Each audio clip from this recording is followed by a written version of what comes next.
So I'm originally from Kansas. Anybody here from Kansas? No, there never is.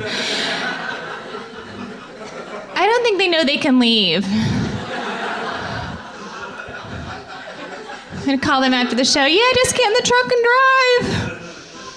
I go back to Kansas to visit my parents, and I know families are kind of like pesticides. You're not really meant to survive them, but if you do, it only makes you stronger. Or you mutate. And my mom is one of those people, you know, who just talks all the time and doesn't have to say.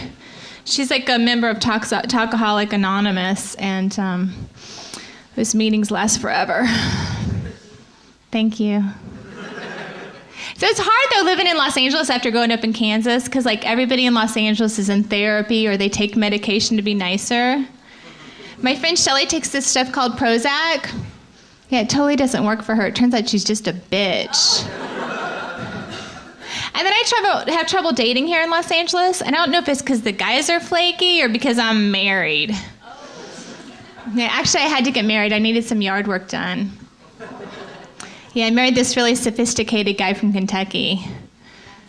Yeah, he knows the alphabet. Well, I mean, not in order, you know, but he knows it. And actually, when I was dating my husband, you know, he still had Kentucky plates on his car. And if you have Kentucky plates on your car, you always get to park in the handicapped spot. It's great. My husband's a preacher's kid. Any preacher's kids here? No, that's because they're all out smoking crack. Preacher's kids are bad. They are.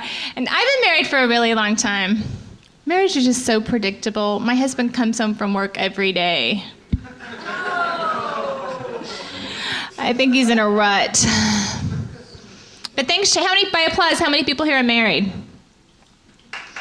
Yeah. Just a couple. Things change when you get married, don't they? Yeah, because when you're single, you drink before sex. But when you get married, you're drinking after sex. Or during. Or instead of. And when you're married and you say you're going to put on something more comfortable, you always mean sweats. But you know, I do like to wear sexy lingerie while driving. Yeah, because in case I get in an accident, I want to make sure that those paramedics are motivated to save me. But marriage just happened. The crazy thing is I love my husband more today than I did when we got married. And I'm like thinking, that is so weird because he's such a And then I realized what it was. It's this thing called the Stockholm Syndrome. Yeah, and the Stockholm Syndrome is when you get kidnapped, like I was, and you fall in love with your captors. And all these years, I thought when he tied me up and asked my parents for ransom, he was just being kinky. Thank you. But marriage is give and take, isn't it? Yeah, my husband puts up both my mood swings, and I don't stab him in his sleep. But recently, he made out a will. This is important, isn't it? Yeah, he made out a will, and I'm going to get everything.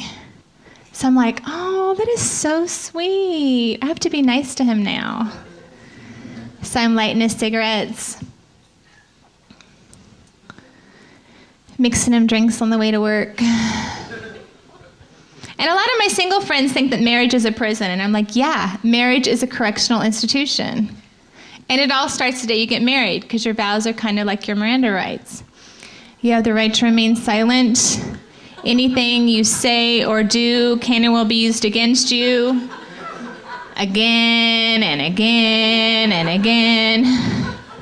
And when your wife becomes your warden, it's our job to correct you till you wind up in the hole. Good behavior and perhaps a conjugal visit. I just that up. Sorry. We'll have to edit that. Anyways, okay. So good behavior, parole, and perhaps a conjugal visit. Bad behavior, you wind up in the hole. Okay, maybe that's good behavior. I'm so confused now.